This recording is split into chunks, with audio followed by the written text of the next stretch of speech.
La segunda epístola del apóstol San Pedro dice así: Simón Pedro, siervo y apóstol de Jesucristo, a los que habéis alcanzado por la justicia de nuestro Señor, de nuestro Dios y Salvador Jesucristo, una fe igualmente preciosa que la nuestra.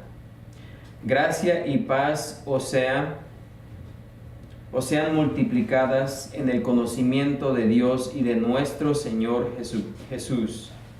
Como todas las cosas que pertenecen a la vida y a la piedad nos han sido dadas por su divino poder, mediante el conocimiento de aquel que nos llamó por su gloria y excelencia, por medio de las cuales nos ha dado preciosas y grandísimas promesas, para que por ellas llegaseis a ser participantes de la naturaleza divina, habiendo huido de la corrupción que hay en el mundo a causa de la concupiscencia. Hasta ahí vamos a leer y así vamos a orar en esta tarde.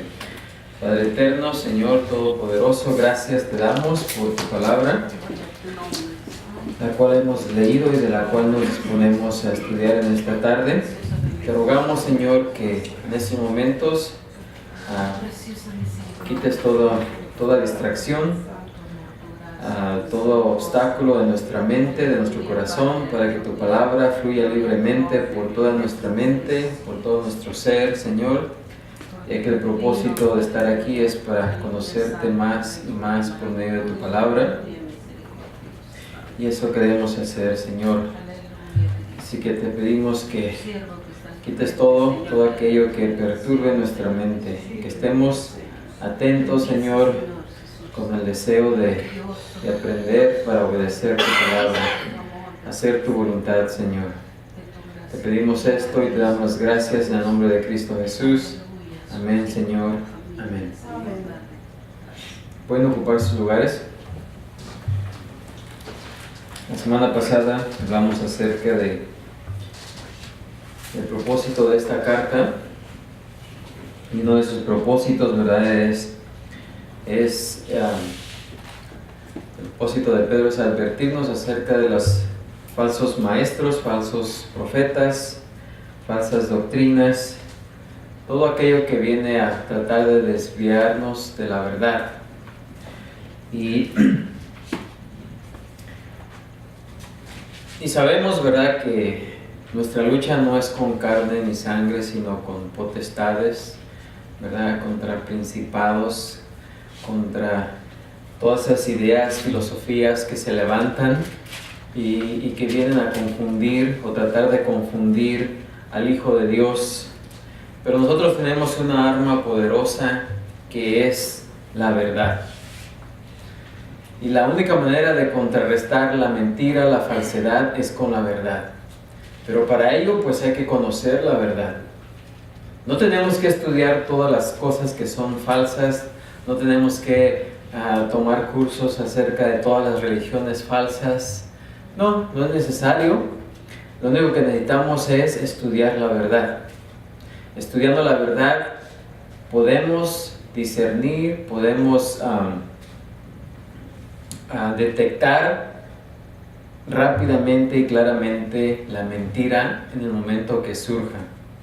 Así es de que por ello, pues el apóstol Pedro nos exhorta y aquí en esta carta nos va a instruir cómo es que podemos contrarrestar o enfrentar esa falsedad. Y una de las cosas que debemos de hacer primeramente es conocer la verdad acerca de nuestra salvación. Y en esta tarde vamos a ver precisamente eso, la preciosa fe del creyente, y de dónde viene esa fe, o sea, la fuente, la sustancia y la suficiencia que hay en esa verdad. Así es de que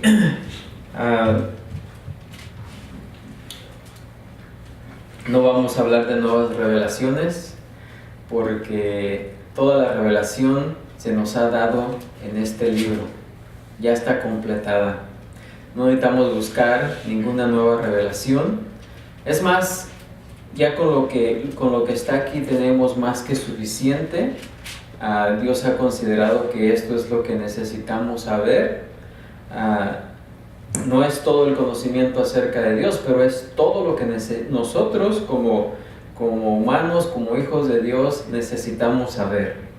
Y no necesitamos saber ninguna otra cosa, no necesitamos andar buscando en lo oculto, en lo místico, sino simplemente dedicarnos a la tarea de ver qué es lo que ya está escrito. Y el trabajo del predicador, el trabajo del pastor, es simplemente explicar lo que ya está ahí. ¿Sí? Ese es el trabajo, explicar lo que ya está ahí. Y para explicar lo que está ahí escrito, pues hay que estudiar palabra por palabra, encontrar el significado de cada palabra, entender cada palabra y luego ponerlas todas en conjunto y ver el significado del pensamiento del cual se está hablando en determinado pasaje. Así es de que en esta tarde pues vamos a ver acerca de la fuente de la salvación y a considerar algo acerca de nuestra salvación. Y vamos a empezar con una pregunta de introducción, ya que pues esto nos va a empezar a poner nuestra mente dispuesta a lo que vamos a ver en esta tarde. Pensemos por un momento, ¿cuál ha sido el mejor regalo que hemos recibido en nuestra vida?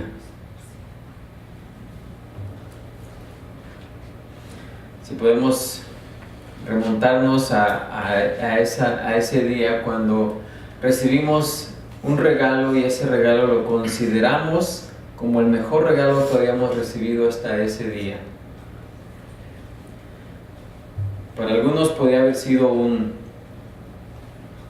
zapatos nuevos, una ropa nueva, algo que realmente necesitábamos y que nos regalaron precisamente lo que esperábamos, lo que tal vez queríamos y no podíamos obtener.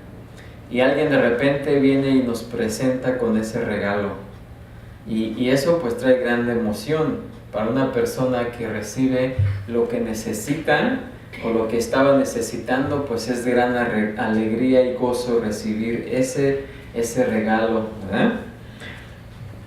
Para otros pudo haber sido una cierta cantidad de dinero, etcétera, etcétera. Todos por ahí podemos recordar a cierta ocasión donde alguien nos regaló algo que verdaderamente necesitábamos.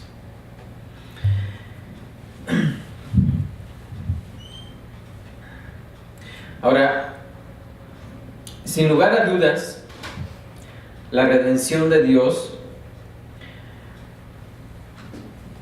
a través de la obra expiatoria de Jesucristo es para todos aquellos que creemos el regalo más precioso de Dios. Y con esto en mente y con la certeza de la salvación, ¿verdad? A la vista del apóstol Pedro aquí que nos va a hablar acerca de nuestra salvación, ¿ok? Porque los ataques el ataque del enemigo siempre va a venir ahí a nuestra mente. Especialmente, siempre pecamos, ¿verdad? Y muchas veces pecamos más de lo que debemos. Pero, como que no se oyó bien eso, ¿verdad? siempre constantemente pecamos y en vez nos damos cuenta de lo que hemos hecho, ¿verdad? Y realmente nos damos cuenta de que si no hubiera sido por lo que Cristo hizo por nosotros, realmente no tendríamos esperanza, porque nos vemos constantemente faltando, pecando, ¿ok? Y esto no es de que lo hagamos con propósito de pecar, simplemente no hacemos las cosas que debemos de hacer. y terminamos haciendo lo que no debemos de hacer, ¿sí? Eso nos pasa a todos y por eso podemos apreciar ese gran regalo. Es un regalo, la salvación es un regalo, porque si nosotros lo hubiésemos adquirido, realmente no hay algo que nosotros, no hay precio, no hay dinero, no hay nada que nosotros pudiésemos haber dado para adquirir tan grande salvación. Así es de que el apóstol Pedro aquí nos va a hablar acerca de las grandes verdades al respecto de la salvación. Primeramente, la fuente de la salvación. ¿De dónde viene? ¿Cuál es el origen? Y en el versículo 1 nos dice Pedro, comienza su carta identificándose quién es el autor, ¿verdad? Simón Pedro, siervo y apóstol de Jesucristo, a los que habéis alcanzado por la justicia de nuestro Dios y Salvador Jesucristo, una fe igualmente preciosa que la nuestra. De acuerdo con la costumbre de la época de Pedro, el apóstol abrió su epístola con un saludo estándar. De esa manera se escribían las cartas antes identificando al escritor. Hoy en día, ¿verdad?, el escritor se identifica al final de la carta con una firma. Así que para ver quién nos escribió, bueno, ahora también podemos ver en el sobre, ¿no? Pero pues eso era cuando todavía existían las cartas. Hoy ya no existen esas cosas, ¿verdad? Ya tenemos pues cosas electrónicas que han desplazado las cartas, ¿verdad? Pero en el tiempo de Pedro, el escritor de la carta se identificaba al principio de la carta, y así Pedro hace aquí, identificándose o escribiendo la carta de una manera con un saludo estándar. Y él comienza como el autor, Simón. Ya vimos acerca de dónde viene Simón Pedro, ¿verdad? Bueno, su nombre era Simón, que es la forma del griego Simeón, que fue el padre de una de las 12 tribus de Israel. Era un nombre judío muy común, ¿verdad? Simón o Simeón. El nombre de Pedro proviene de una palabra griega que significa roca. Cefas, en algunas ocasiones Pedro es identificado como Cefas, es un equivalente arameo, ¿verdad? Y aquí el apóstol Pedro usa ambos nombres para asegurarse de que los destinarios de la carta supieran exactamente quién era: Simón Pedro. La vez pasada hablamos de que Jesús se refería a Simón cuando Simón actuaba como su antiguo ser, y Pedro cuando actuaba como lo que debería de ser. Pero Pedro siempre estaba brincando de un lado a otro, así que para identificarlo de esa manera, pues decía Simón Pedro, que en vez se portaba como su viejo yo y en veces como el nuevo. Y por eso, para que la gente supiese quién es él, que él era el autor, ¿verdad?, usa los dos nombres, Simón Pedro. Pero también se identifica aquí como un esclavo. Pedro aquí se coloca humildemente y agradecidamente en la posición de sumisión, deber y obediencia. Algunos de los más grandes líderes en la historia de la redención llevaron ese mismo título o se pusieron ese mismo título de siervo. Por ejemplo, Moisés fue esclavo, ¿verdad?, o siervo de Dios.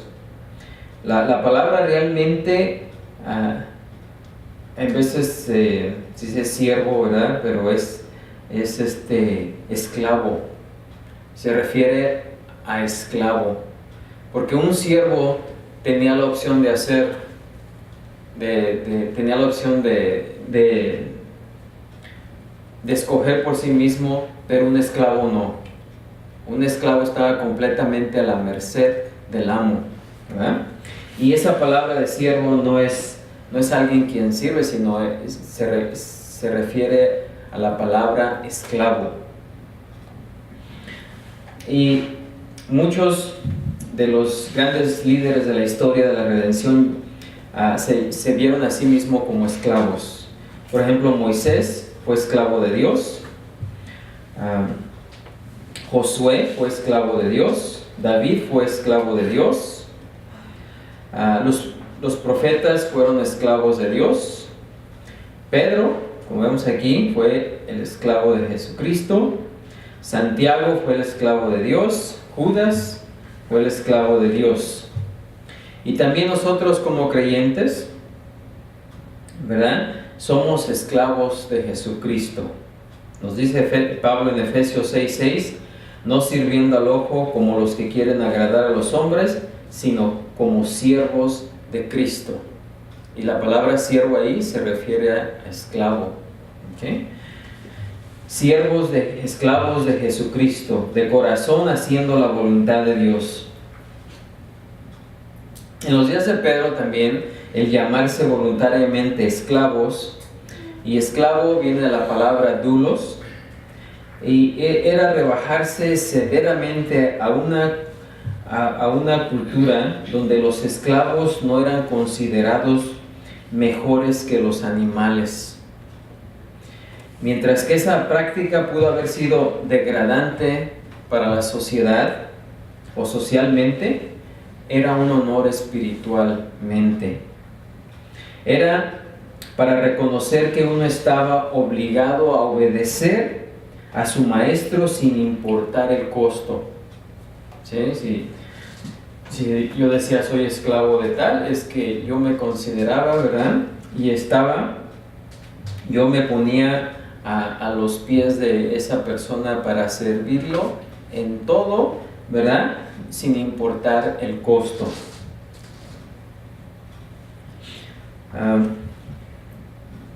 William Barclay nos habla algo al respecto acerca de la palabra doulos o esclavo, y nos dice: llamar al cristiano doulos de Dios, o sea, esclavo de Dios, significa que él está poseído inalienablemente por Dios. En el mundo antiguo, un maestro poseía a sus esclavos en el mismo sentido en que poseía sus herramientas. Un sirviente podía cambiar a su amo. Recuerden, un sirviente podía cambiar a su amo, pero un esclavo no podía. El cristiano pertenece inalienablemente a Dios. Llamar al cristiano doulos o esclavo de Dios significa que él está indiscutiblemente a disposición de Dios. En el mundo antiguo, el maestro podía hacer lo que quisiera con su esclavo, o el amo podía hacer lo que quisiera con su esclavo. Tenía el mismo poder sobre su esclavo que sobre sus posesiones inanimadas. Él tenía el poder de la vida y la muerte sobre su esclavo. El cristiano le pertenece a Dios para que Dios lo envíe a donde quiera y para hacer con él lo que quiera. El cristiano es un hombre que no tiene sus propios derechos, ya que todos sus derechos se los ha entregado a Dios. ¿Nos vemos de esa manera? ¿O queremos hacer nuestra voluntad? ¿Sí? Llamar al cristiano doulos o esclavo de Dios significa que el cristiano debe una obediencia incuestionable a Dios. La ley antigua era tal que el mandato de un maestro era la única ley para ese esclavo o para un esclavo. Incluso si le ordenaba a un esclavo que hiciera algo que realmente violara la ley, el esclavo no podía protestar, porque en lo que a él respectaba, el mandamiento de su amo era la ley. En cualquier situación, el cristiano tiene una sola pregunta que hacer: Señor, ¿qué quieres que haga? El mandato de Dios para el creyente debe ser nuestra única ley. Sigue diciendo este escritor, dice: llamar al cristiano doulos de Dios o esclavo de Dios significa que debe estar constantemente al servicio de Dios. En el mundo antiguo el esclavo no tenía literalmente tiempo propio, ni vacaciones, ni tiempo libre, ni horas de trabajo establecidas por acuerdo, ni tiempo libre. Todo su tiempo pertenecía al maestro. Eso era un esclavo. Y si nosotros somos esclavos de Cristo, si somos esclavos de Dios, nos vemos de tal manera.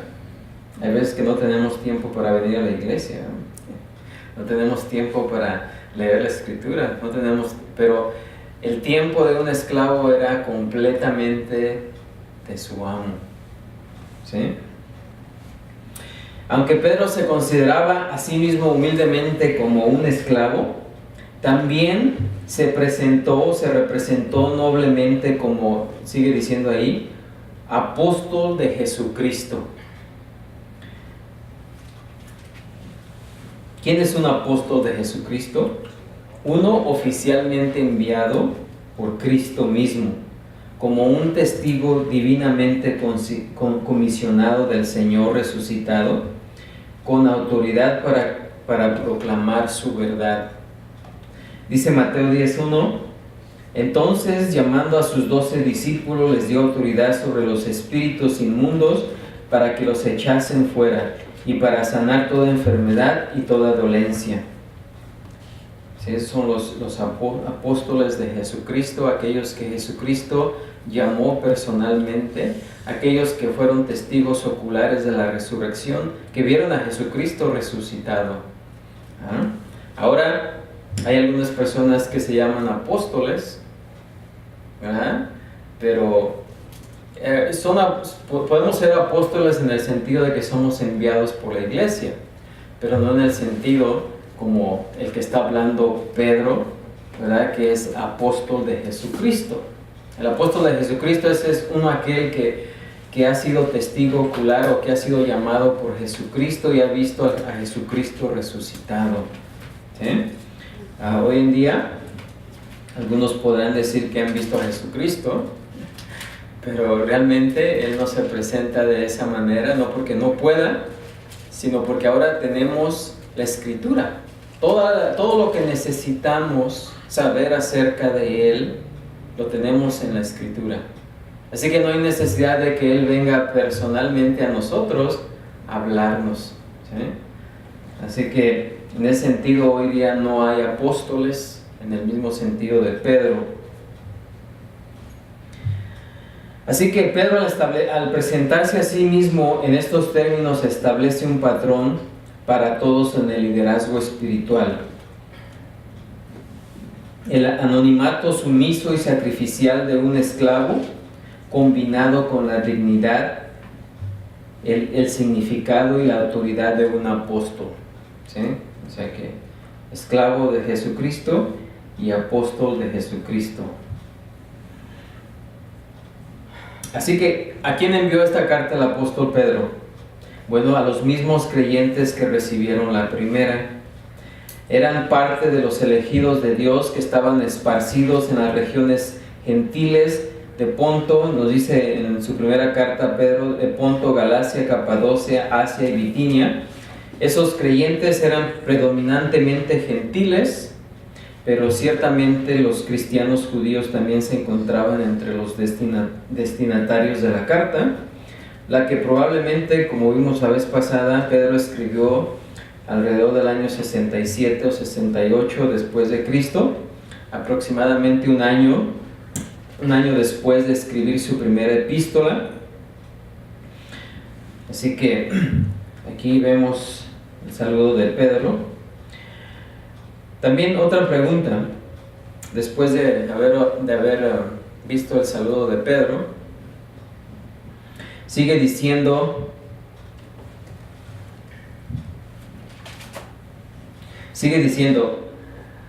a los que habéis alcanzado por la justicia de nuestro Dios y Salvador Jesucristo una fe igualmente preciosa que la nuestra.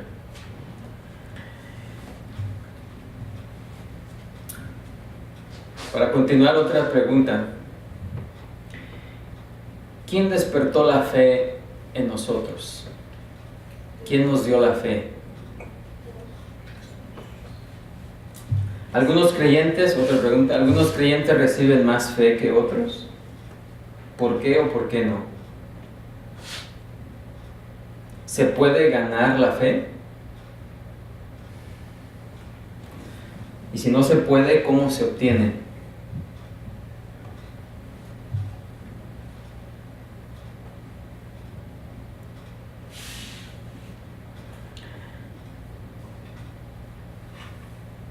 Así que aquí Pedro se dirige precisamente a esas personas que han obtenido la salvación y nos dice cómo la han obtenido. Dice, aquellos que habéis alcanzado. Esta frase implica que la salvación de los creyentes es un regalo. El verbo que se traduce como habéis alcanzado significa ganar por voluntad divina o dado por una asignación, como en la práctica bíblica de echar suertes, ¿sí? Para aprender la voluntad de Dios. Por ejemplo, en Jonás 1:7 dice, y dijeron cada uno a su compañero, venid y echemos suertes, ¿sí? El echar suertes era una manera de, imagino que era como echar un volado, ¿no?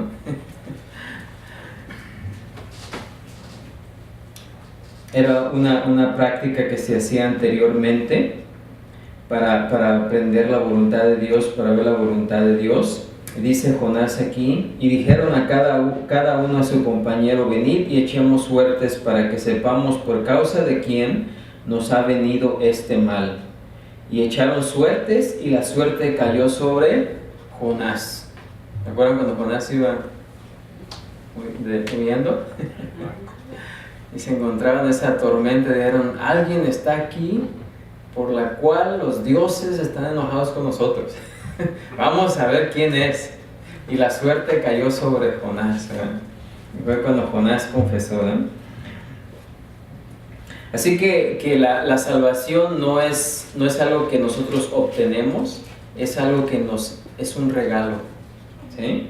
Habéis alcanzado significa eso, que lo hemos adquirido no por algo que nosotros hayamos hecho, sino que nos ha sido dado por voluntad divina.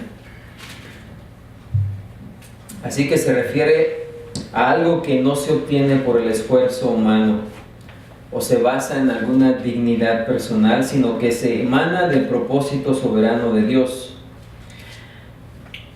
Los lectores de Pedro, nos sigue diciendo Pedro, recibieron fe porque Dios gentilmente quiso dársela.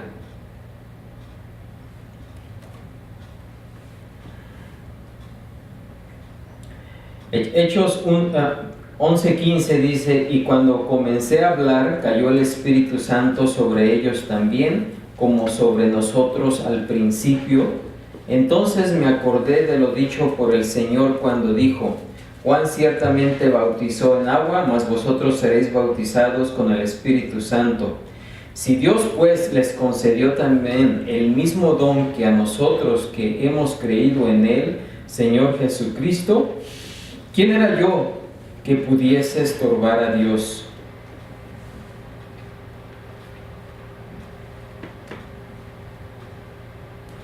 Así que la fe,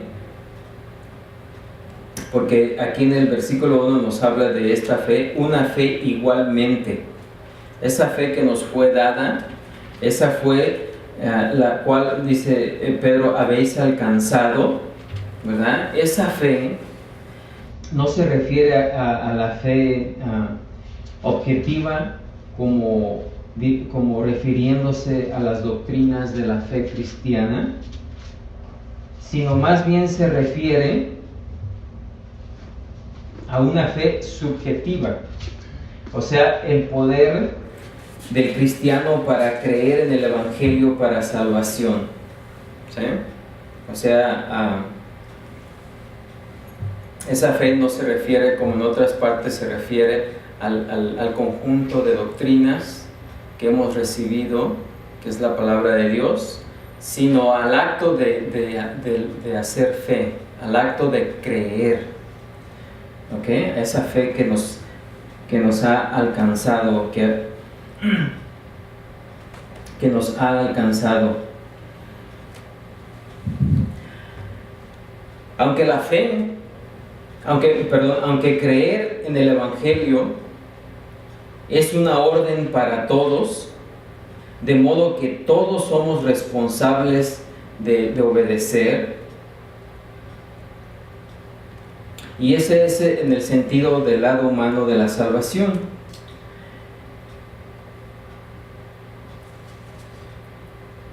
Pero Dios otorga como un regalo el don de fe para creer, ¿ok?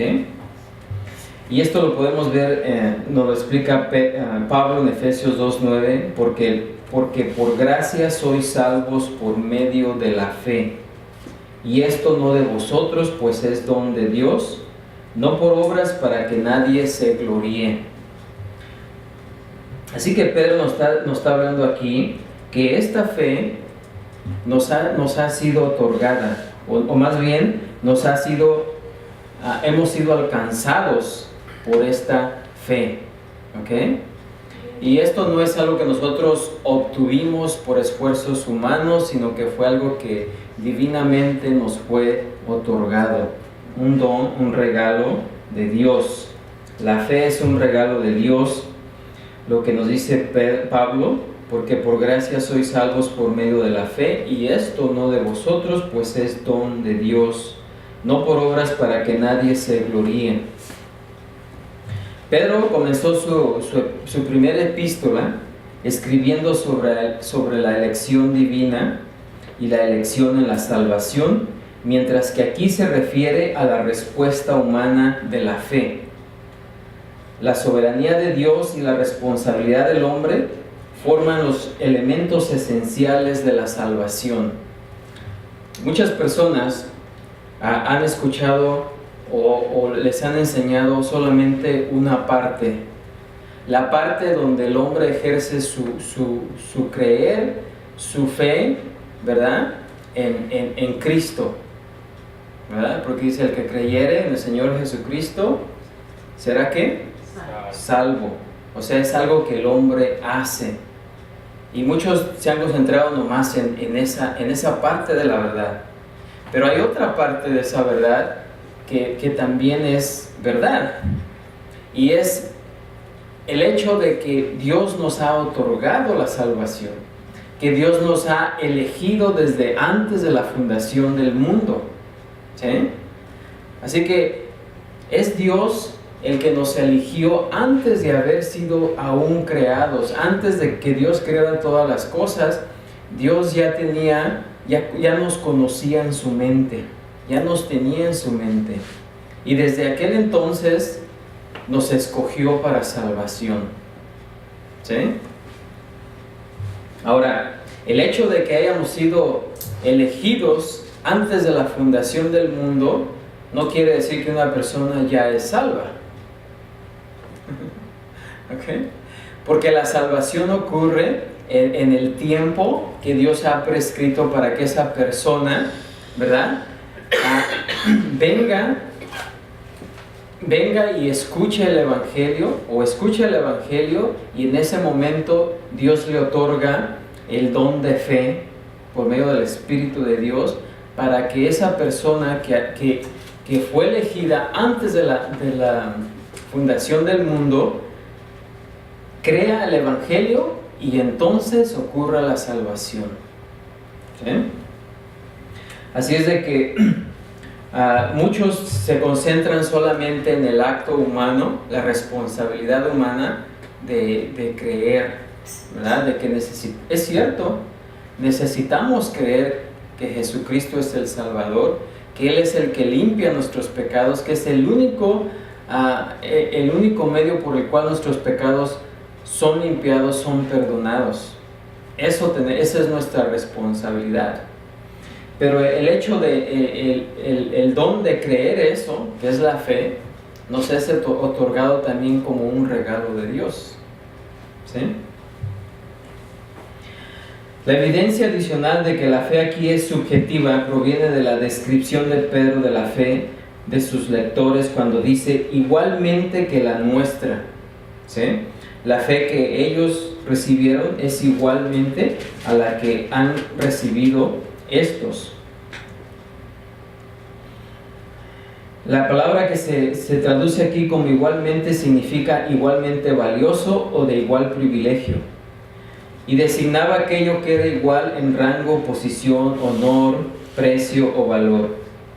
Esto no tendría ningún sentido si se refiriera al cuerpo de la verdad del Evangelio, ya que esa verdad no tiene igual. Esa verdad es la única verdad. Así que cada creyente ha recibido la fe como un regalo personal, una fe que es igual en naturaleza, en precio, ¿verdad? Porque es un regalo de Dios y brinda los mismos privilegios espirituales a todos aquellos que reciben la salvación, ¿sí? Nos dice Hechos 11:15, y cuando comencé a hablar cayó el Espíritu Santo sobre ellos también como sobre nosotros al principio. Y aquí es Pedro, ¿verdad?, que está diciendo que los gentiles también recibieron lo mismo como ellos al principio el día de Pentecostés. Entonces me acordé de lo dicho por el Señor cuando dijo: Juan ciertamente bautizó en agua, mas vosotros seréis bautizados con el Espíritu Santo. Si Dios pues les concedió también el mismo don que a nosotros, que hemos creído en el Señor Jesucristo, ¿quién era yo que pudiese estorbar a Dios? Dios no ve distinciones entre los cristianos, como escribió Pablo en Gálatas 3:26 al 28, donde dice: pues todos sois hijos de Dios por la fe en Cristo Jesús, porque todos los que habéis sido bautizados en Cristo, de Cristo estáis revestidos. Ya no hay judío ni griego, no hay esclavo ni libre, no hay varón ni mujer, porque todos vosotros sois uno en Cristo Jesús. Dios no hace acepción de personas. Dios no da más a unos que a otros, ¿verdad? Es parejo para todos.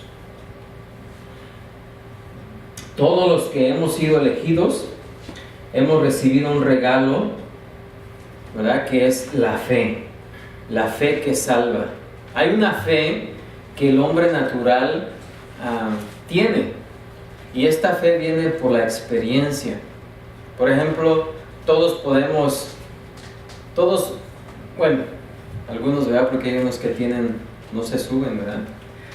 Pero por fe, a veces nos subimos a un avión, ¿sí? Y no necesitamos ni ver al piloto, es más, no necesitamos si hay alguien ahí adelante. Simplemente nos trepamos al avión y por fe sabemos que nos va a llevar de un lado a otro, ¿sí o no? Ahora, ¿por qué tenemos fe en subirnos al avión y pensar que ese avión nos va a transportar de uno a otro sin que se caiga? Porque lo vemos diario, vemos que los aviones cada rato pasan y van de un lado a otro, ¿verdad? Tenemos fe cuando vamos con un cirujano y que nos dice que necesitamos una cirugía y que nos va a abrir y que va a hacer cosas allá adentro, ¿sí? Y ¿cómo? Fíjense, se ocupa fe, ¿no? Fe para ponerse a toda disposición delante de un hombre que nos va a abrir ahí y va a hacer, quién sabe qué va a hacer ahí adentro, ¿no? Pero lo hacemos porque lo hemos visto que lo han hecho, ¿sí? Y que constantemente lo hacen. De la misma manera como cuando vamos a la llave del agua, ¿verdad? Y la abrimos y ya tenemos fe de que va a salir agua. ¿Por qué? Porque siempre que abrimos el grifo, sale agua, ¿sí?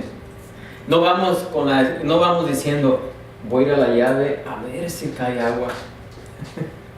Excepto en algunos lugares, ¿verdad? Pero por lo regular sabemos que cuando vamos a la llave del agua va a salir agua. Esa fe es una fe aprendida, una fe que viene de la experiencia. Pero la fe que habla aquí Pedro no es de esa fe. Esta fe es un regalo, es un don de Dios, es un regalo que es otorgado por parte de Dios a la persona para que crea el Evangelio. ¿Sí?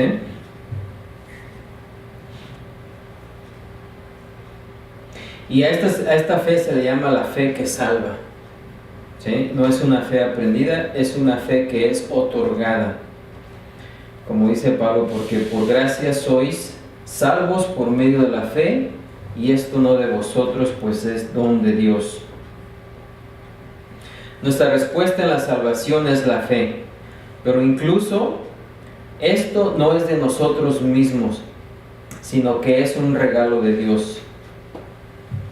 La fe no es algo que hacemos en nuestro propio poder o por nuestros propios recursos. En primer lugar, no tenemos el poder o los recursos adecuados.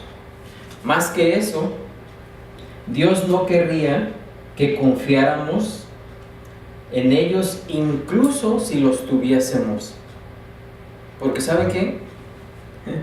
Dios es soberano en la salvación. Y cuando una persona, un creyente piensa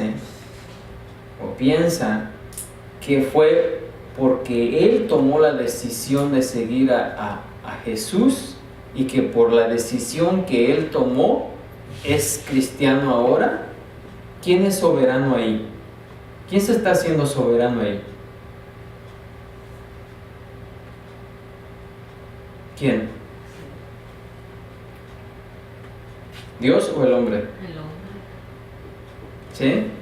El hombre está pensando que por una decisión que él tomó ahora él es cristiano, y eso le quita la soberanía a Dios.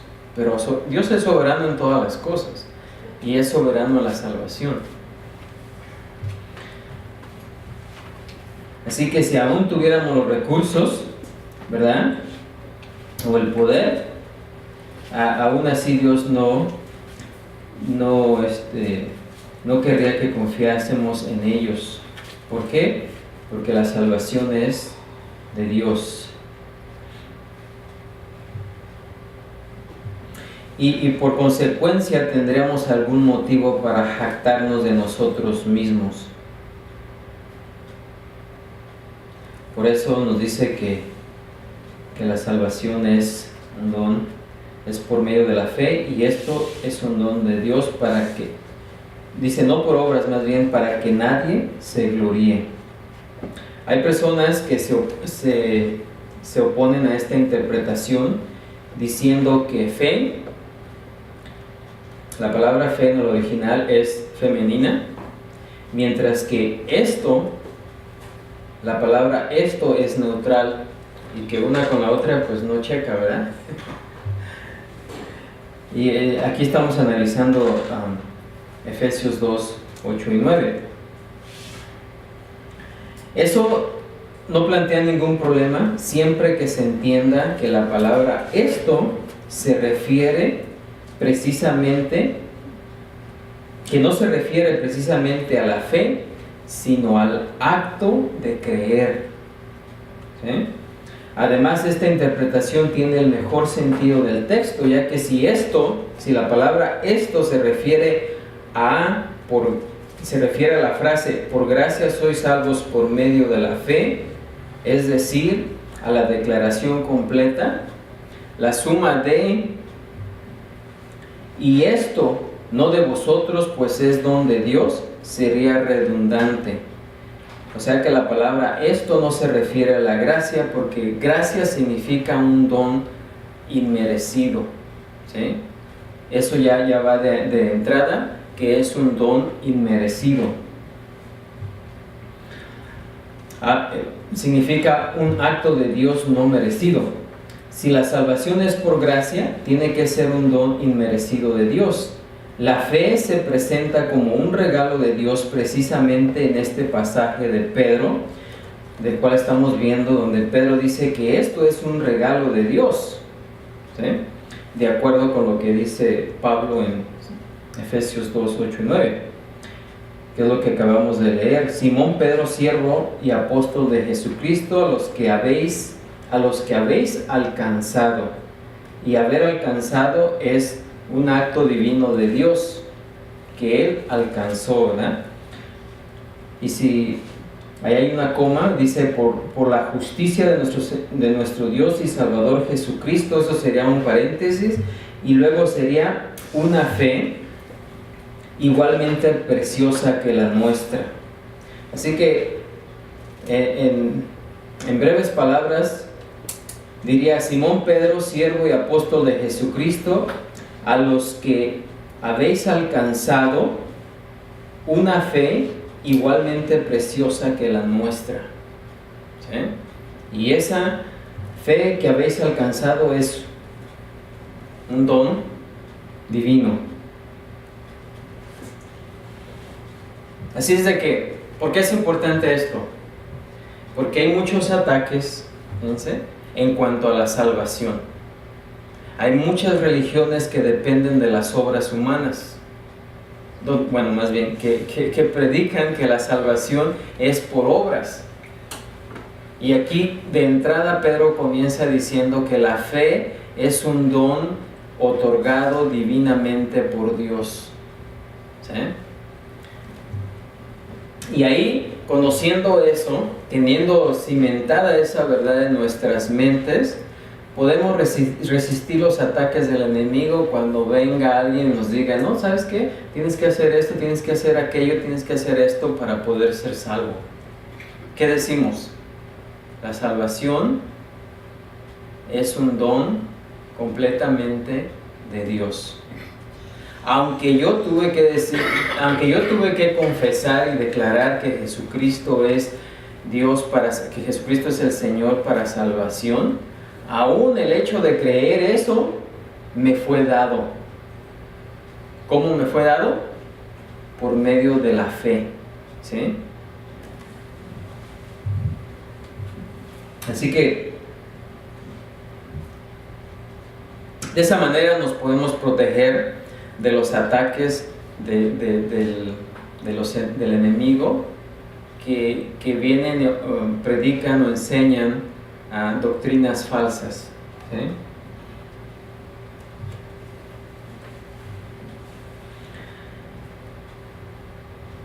Así que cuando aceptamos la obra terminada de Cristo en nuestro nombre, ¿verdad? Cuando aceptamos el sacrificio que Jesús hizo en la cruz a nuestro nombre o por nosotros, actuamos por la fe que nos proporciona la gracia de Dios.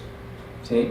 El creer eso, el creer verdaderamente que el sacrificio en la cruz nos limpió de todo pecado, fíjense, no es de nosotros, es un don que recibimos de Dios para que podamos creer la obra de Jesucristo en la cruz.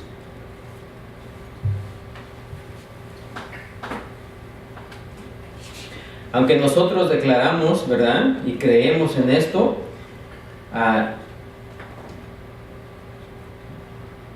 es un acto de Dios, es un regalo para nosotros por gracia.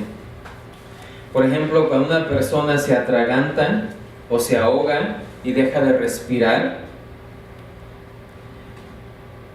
sería como una persona que está espiritualmente muerta, ni siquiera puede tomar una decisión, ¿verdad?, para pedir ayuda. ¿Por qué? Porque está ahogando ahí, ¿verdad? Pero cuando una persona viene y le da respiración y le ayuda a volver a respirar, ¿sí? Y eso es precisamente lo que hace Dios. Primeramente nos da vida, porque estábamos muertos en nuestros delitos, pero Él viene y nos da vida. ¿Para qué? Para que estando vivos espiritualmente podamos creer la verdad de Dios. Una persona que está muerta no puede reaccionar ante nada. Por más que la movamos, le gritemos, hacemos lo que queramos, esa persona si está físicamente muerta no tiene ninguna reacción a nada. Para que esa persona se pueda volver a mover o hacer algo, primeramente tiene que venir la vida a él. Y eso es lo que primeramente Dios hace, nos da vida cuando estábamos muertos en nuestros delitos y pecados. ¿Para qué? Para que una vez que escuchemos el Evangelio, ya estando vivos, entonces sí lo podamos creer. Amén.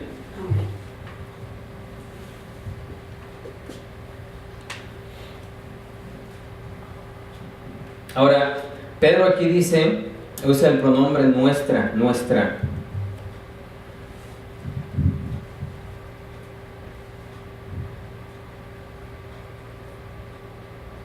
Dice, una fe igualmente preciosa que la nuestra.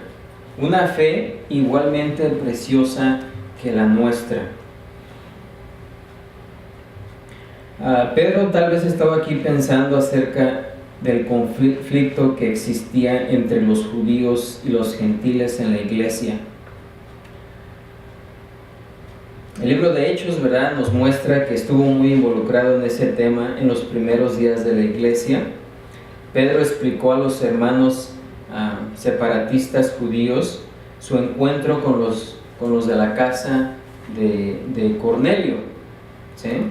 Y esa historia se encuentra ya en Hechos, voy a leerla rápidamente, en Hechos 11, 4, 17, donde dice: entonces comenzó Pedro a contarles por orden lo sucedido, diciendo: estaba yo en la casa de Jope orando y vi en un éxtasis una visión, algo semejante a un gran lienzo que descendía, que por las 4 puntas era bajado del cielo y venía hasta mí. Cuando fijé en él los ojos, consideré y vi cuadrúpedos terrestres y fieras y reptiles y aves del cielo, y oí una voz que me decía: levántate, Pedro, mata y come. Y dije: Señor, no, porque ninguna cosa común o inmunda entró jamás en mi boca.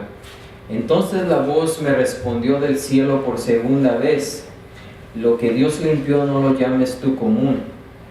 Y esto se hizo 3 veces, y volvió todo a ser llevado arriba al cielo. Y aquí luego llegaron 3 hombres a la casa donde yo estaba, enviados a mí desde Cesarea, y el Espíritu me dijo que fuese con ellos sin dudar. Fueron también conmigo estos 6 hermanos, y entramos en casa de un varón quien nos contó cómo había visto en su casa un ángel que se puso en pie y le dijo: envía hombres a Jope y haz venir a Simón, el que tiene por sobrenombre Pedro. Él te hablará palabras por las cuales serás salvo tú y toda tu casa. Y cuando comencé a hablar, cayó el Espíritu Santo sobre ellos también, como sobre nosotros al principio. ¿Cuál principio se refiere Pedro aquí? Como en el día de Pentecostés, ¿verdad? Entonces me acordé lo dicho por el Señor cuando dijo: Juan ciertamente bautizó en agua, mas vosotros seréis bautizados con el Espíritu Santo. Si Dios pues les concedió también el mismo don que a nosotros, que hemos creído en el Señor Jesucristo, ¿quién era yo que pudiese estorbar a Dios? Así que cuando Pedro está diciendo aquí una fe igualmente preciosa, que a los que él escribió esta carta, los cuales habían recibido la fe, ¿verdad?, como un don de Dios, igualmente preciosa que la nuestra. Cuando Pedro dice nuestra, no se está refiriendo solamente, tal vez estaba refiriendo a ese conflicto que existía entre gentiles y judíos, porque los judíos decían: es nuestra, ¿verdad? Y ellos no consideraban que los gentiles también estaban siendo llamados para ser parte de la misma iglesia, ¿sí? Así que en el Concilio de Jerusalén, Pedro reiteró la verdad de que Dios no tiene favoritos con respecto a la salvación, y los privilegios espirituales de judíos y gentiles son iguales delante de Dios. Y en Hechos 15:5 dice: pero algunos de la secta de los fariseos que habían creído se levantaron diciendo: es necesario circuncidarlos y mandarles que guarden la ley de Moisés. Y se reunieron los apóstoles y los ancianos para conocer de este asunto, y después de mucha discusión Pedro se levantó y les dijo: varones hermanos, Vosotros sabéis cómo ya hace algún tiempo que Dios escogió que los gentiles oyesen por mi boca la palabra del Evangelio y creyesen. Y Dios, que conoce los corazones, les dio testimonio dándoles el Espíritu Santo, lo mismo que a nosotros. Y ninguna diferencia hizo entre nosotros y ellos, purificando por la fe sus corazones. Fíjense, purificando por la fe sus corazones. Ahora pues, ¿por qué tentáis a Dios poniendo sobre la cerviz de los discípulos un yugo que ni nuestros padres ni nosotros hemos podido llevar? Antes creemos que por la gracia del Señor Jesús seremos salvos, de igual modo que ellos. Así que, habiendo visto a Pedro en acción en el libro de Hechos defendiendo eso, pues podemos deducir que Pedro se está refiriendo aquí a esa misma verdad, ¿sí? A una fe igualmente preciosa que la nuestra, para no hacer distinción entre gentiles y judíos. ¿Por qué? Porque todos tenemos los mismos privilegios, ¿verdad? Todos tenemos un mismo Señor, una fe y un bautismo, como nos dice Efesios 4:5. Ahora sigue diciendo Pedro, la fe por la justicia de Jesucristo.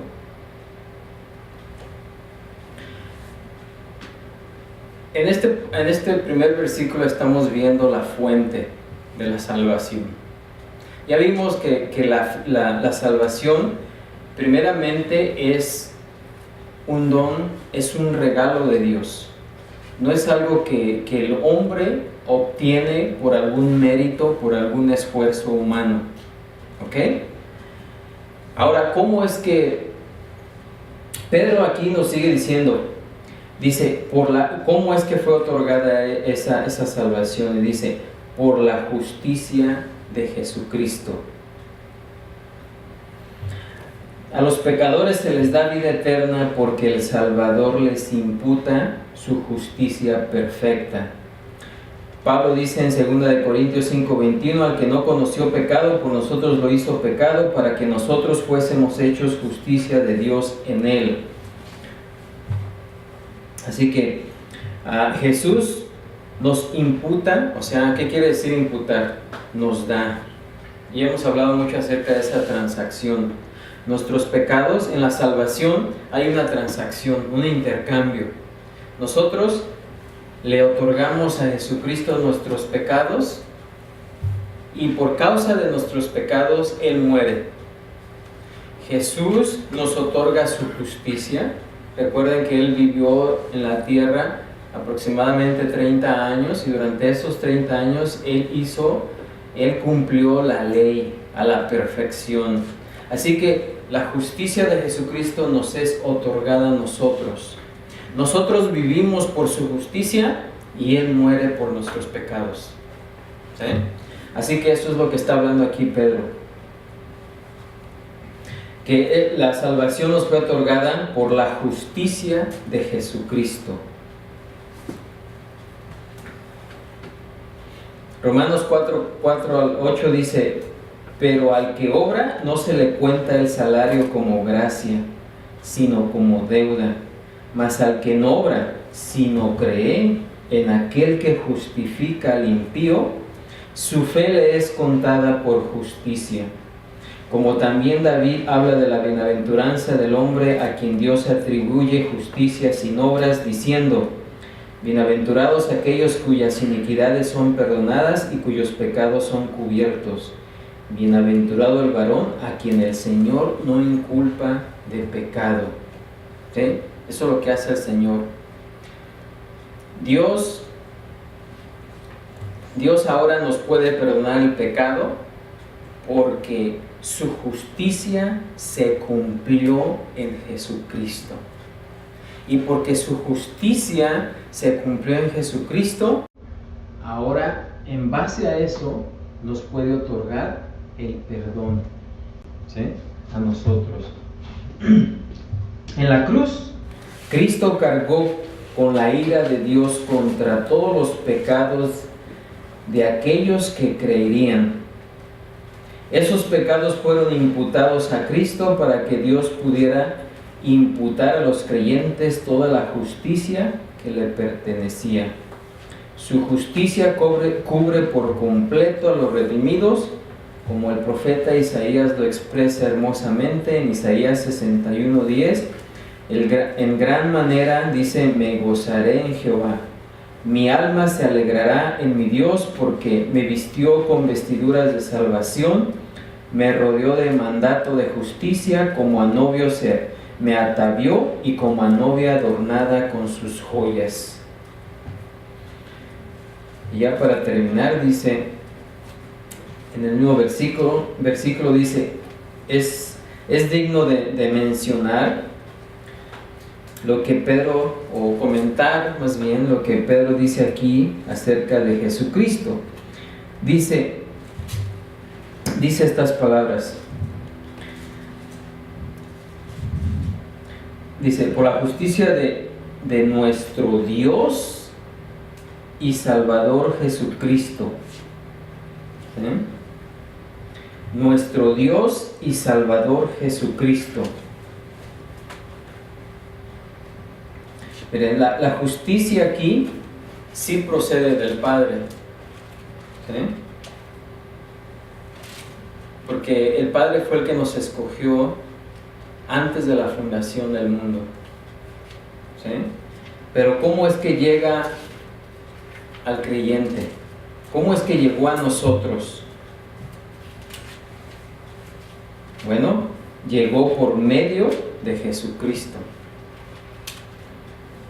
Así que la justicia procede del Padre, pero llega a cada creyente a través del Hijo, Jesucristo. La construcción griega aquí coloca solo un artículo antes de la frase Dios y Salvador. Dios y Salvador, que hace que ambos términos se refieran a la misma persona. Así Pedro identifica a Jesús no solo como Salvador, sino como Dios. Porque hay algunos que a pesar de estas declaraciones dicen que Jesús no es Dios. Así que el autor y agente de la salvación es Jesucristo. El apóstol hizo clara la misma relación en su sermón de Pentecostés, en el que tomó la verdad de Dios del Antiguo Testamento y lo aplicó a Jesús. Y eso lo podemos leer ahí en Hechos 2:21 al 36. Amén. Así que en este primer versículo pudimos ver grandes cosas acerca de la salvación. Pudimos ver la verdad acerca de la salvación, la fuente de la salvación, y de esta manera pues tener una defensa en contra de los falsos profetas, falsos maestros, falsas doctrinas. Amén. Y ahí